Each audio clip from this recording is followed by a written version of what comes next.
o perfil de relações governamentais globais do X anunciou que vai fechar seu escritório no Brasil. Na publicação, a empresa afirma que a medida foi tomada por causa de decisões do ministro do STF, Alexandre de Moraes. A empresa também divulgou a íntegra de uma decisão do Alexandre de Moraes, até então sob sigilo. O ministro pediu o bloqueio de perfis que publicaram mensagens antidemocráticas ou com teor de ódio contra autoridades. Moraes também ordenou a prisão de Raquel de Oliveira Villanova Conceição por desobediência à determinação judicial. Ela é citada como representante do X no Brasil. O que Elon Musk fez, eu acho que coloca Alexandre de Moraes numa situação um pouco complicada, porque o que ele fez, ele está tirando o escritório do X do Brasil, ou seja, o X não terá representação legal no Brasil, não terá escritório no Brasil, mas o X continua funcionando para os brasileiros. Se Alexandre de Moraes quiser que o X seja banido, como ele é banido na Coreia do Norte, na Venezuela, no Irã, ele vai ter que solicitar esse banimento à Anatel e aí vai ficar tudo mais escancarado ainda. Além daquelas 541 páginas que estão no Congresso americano com o conteúdo do Twitter Files. Agora, Alexandre de Moraes, a gente já viu, já entendeu que ele não retrocede, ele dobra a aposta o tempo todo. Agora, essa é uma questão importante, porque vários veículos de imprensa no Brasil, empresas, políticos, todos se comunicam pela rede X. Então, Elon Musk coloca exatamente como os americanos falam aqui, né? Put your money where your mouth is. Coloque o seu dinheiro onde sua boca está. E o Elon Musk colocou o dinheiro onde ele vem falando da importância da defesa da liberdade de expressão no mundo. Em 2022, logo que o Elon Musk comprou o Twitter, eu escrevi um artigo na revista Oeste dizendo que, para mim, essa compra, essa aquisição do Twitter, o Elon Musk, que é um dos homens mais ricos do mundo, significava exatamente uma importante defesa da liberdade de expressão, da liberdade de imprensa, mas não apenas uma importante defesa, mas uma das mais importantes dos últimos anos, das últimas décadas, já que todo o compilado, toda a elite das plataformas digitais, eles andam na mesma batida, né? Aquela batida de isso aí que a gente acabou de falar do Barroso, desinformação, discurso de ódio, ações antidemocráticas. Eu só queria ler aqui, para quem não teve acesso, e jogar para os nossos convidados, para o Consta também, a, a petição 12404 do ministro Alexandre de Moraes. É engraçado, né? No final, assim, é o relatório, vírgula, descido com letras maiúsculas, mas tudo bem. Ele dizendo que o teor da certidão elaborada pelo oficial de justiça indica que a representante da empresa X, Raquel de Oliveira Villanova, agindo de má fé, está tentando evitar a regular intimação da decisão proferida nos autos, inclusive por meios eletrônicos, da qual já demonstrou ter conhecimento, com o fim de frustrar o seu cumprimento. Aí ele fala mais alguma coisa e decide que inclusive por meios eletrônicos, para que adotem as providências necessárias ao cumprimento integral da ordem, no prazo de 24 horas, sob pena de multa diária de R$ 20.000. E aí vem a próxima página, que é o imediato afastamento da direção da empresa.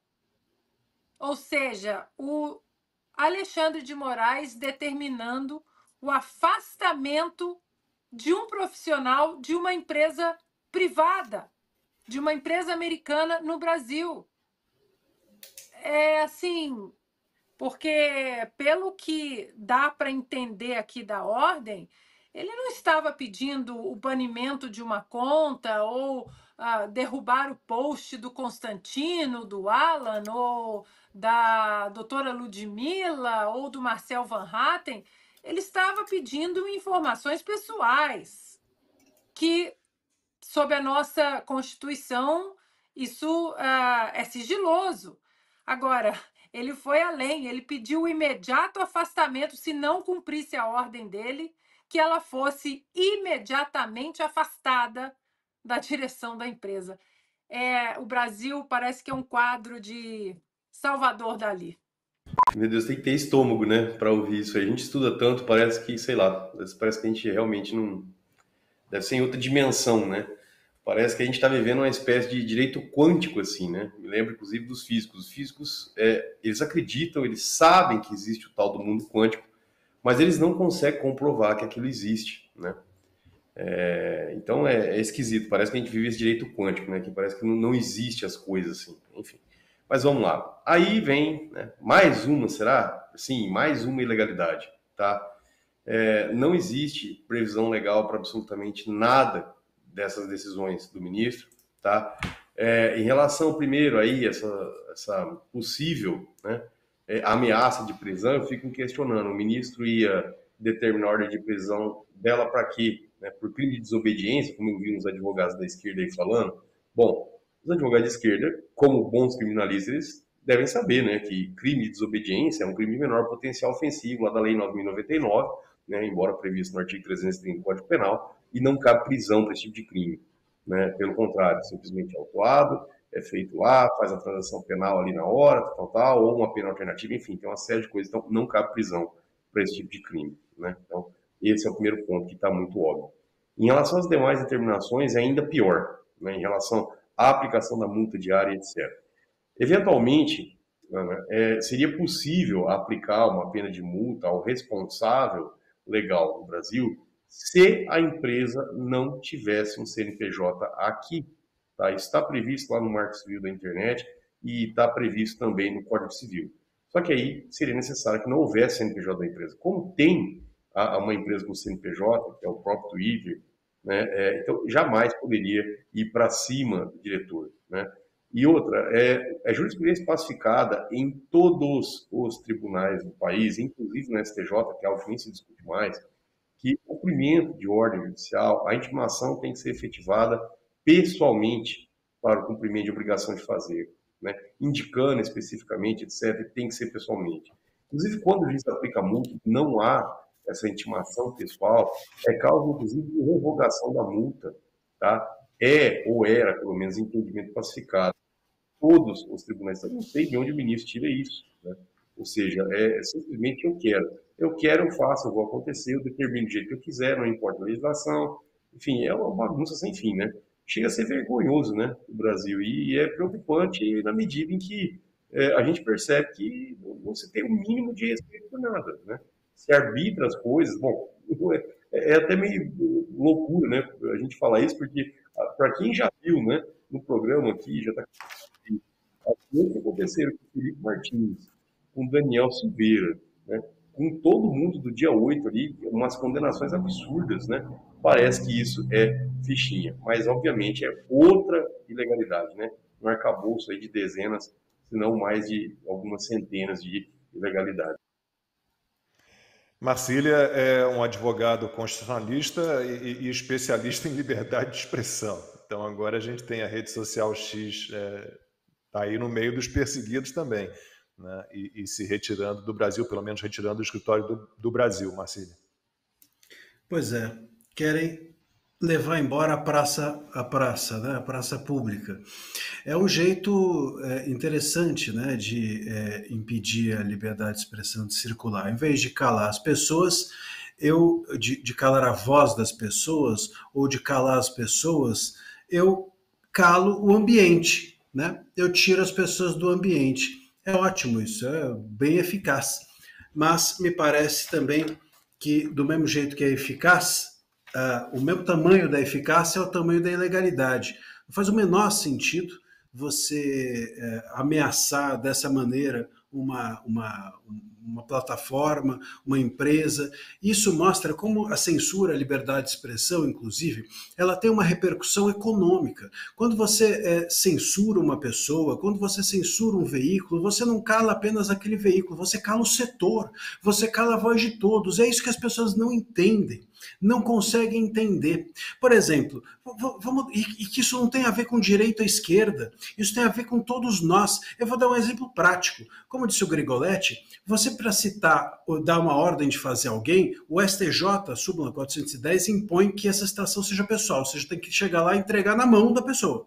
Senão, não vale, porque a ordem não é para o advogado, a ordem é para a empresa, ela vai ter de fazer alguma coisa. Se você não consegue citar a pessoa, o problema é seu. Eu não posso. É uma loucura a gente acreditar que o Estado não tem a capacidade de citar uma pessoa. Eu queria ver se a Receita Federal não tem essa dificuldade. A gente tem uma Receita Federal que consegue chegar em qualquer um das formas mais criativas do mundo. Agora, o STF e o TSE não conseguem citar uma empresa que tem um representante legal no país, que tem um escritório aqui. Pô, se você não tem capacidade de fazer isso, faça melhor. Não dá para pressupor que a culpa é do outro, que a culpa é da pessoa que não recebeu a citação. Mas olha como é interessante. Há 2 semanas atrás, o DCM, aquele jornal de esquerda, o Diário do Centro do Mundo, foi retirado inteiro do ar pela decisão de um juiz de primeira instância, justamente sob esse mesmo argumento. Não encontramos a pessoa que deveria ser citada, e aí mandaram tirar o site inteiro do ar. Então, olha como a gente vai exportando as maluquices, e as maluquices vão se normalizando e vão se espalhando, não apenas para a direita, mas a esquerda também começa a sofrer, aquela esquerda que muitas vezes apoiou, inclusive, atos como esses. O próprio Diário do Centro do Mundo já fez isso, né? A censura às redes sociais é importante. Olha só, ele próprio foi atingido. E agora a gente percebe que o poder, quando ele busca censurar, ele não censura A ou B, ele censura todo mundo.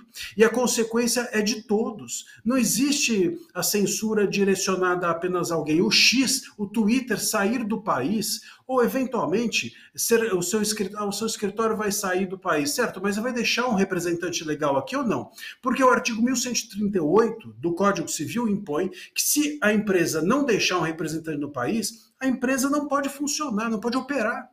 Então, se por acaso ele não deixar um representante legal, e eu acho que não faz sentido ele deixar, porque ele está indo embora justamente porque o representante legal estava sendo ameaçado de prisão, então o que adianta o escritório ir embora e o representante ficar? É pior ainda.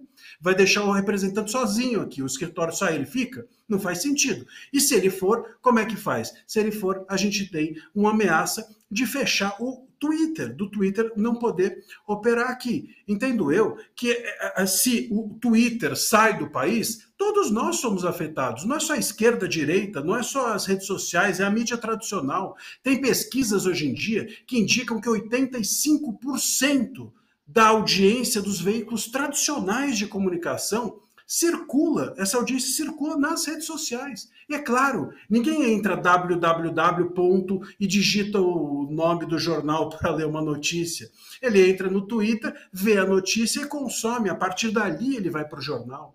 Então afeta todo mundo. A gente tirar o ambiente, a gente permitir a censura, a gente aplaudir que o inimigo seja atacado pelo poder público, isso acaba atingindo todo mundo no final das contas. Eu sempre digo uma frase que eu acho que é bem esclarecedora disso, que a censura sempre é um bumerangue que volta na testa de quem lançou.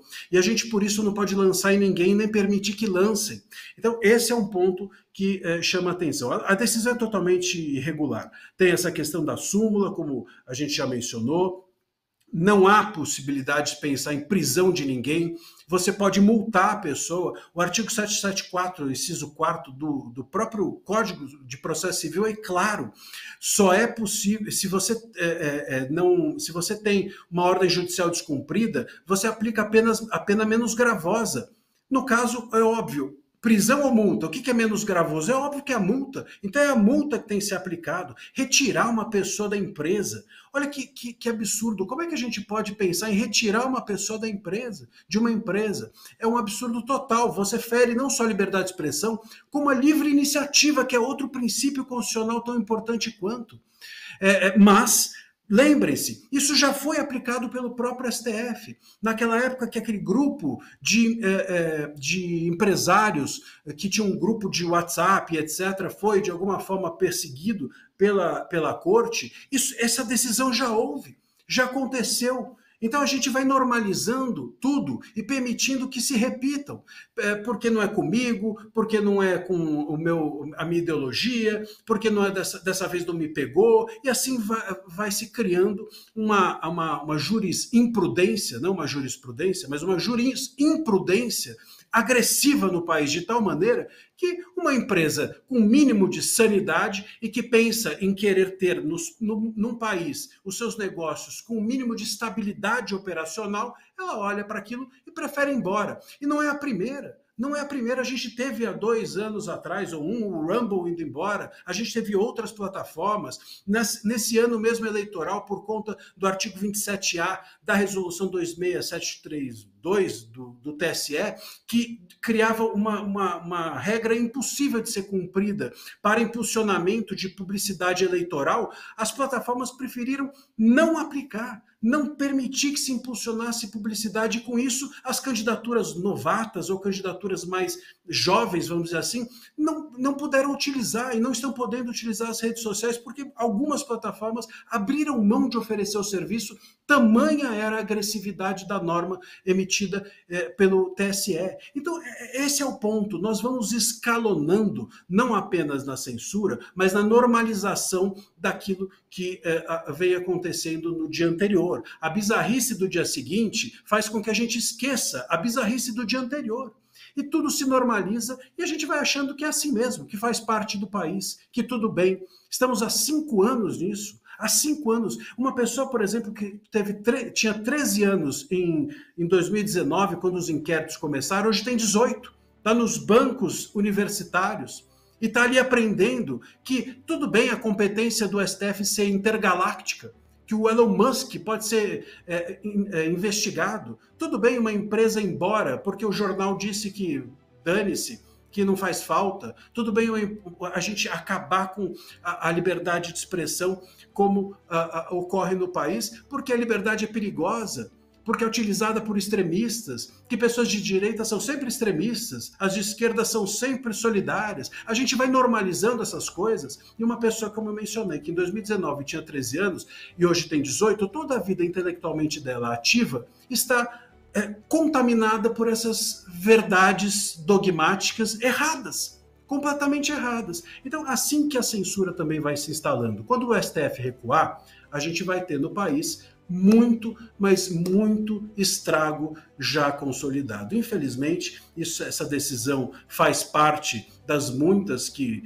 nós temos recebido, e agora o Musk parece que dobrou a aposta. A Ana falou, né, que o Moraes dobra a aposta. Eu acho que o Musk ele também dobra a aposta. E ele dobrou. Então, agora fica a situação que é a seguinte: se por acaso não tiver um representante legal do X no país, nós vamos ter a seguinte situação: ou o STF manda fechar, vai falar com a Anatel, etc., mas manda fechar, ou prevarica, ou deixa de observar a legislação, que é esse 1138 do Código Civil. Então a aposta está dobrada. Vamos ver quem é mais forte, se os nossos tribunais e a sua gana autoritária, ou se o Musk e a sua luta solitária, vamos dizer assim.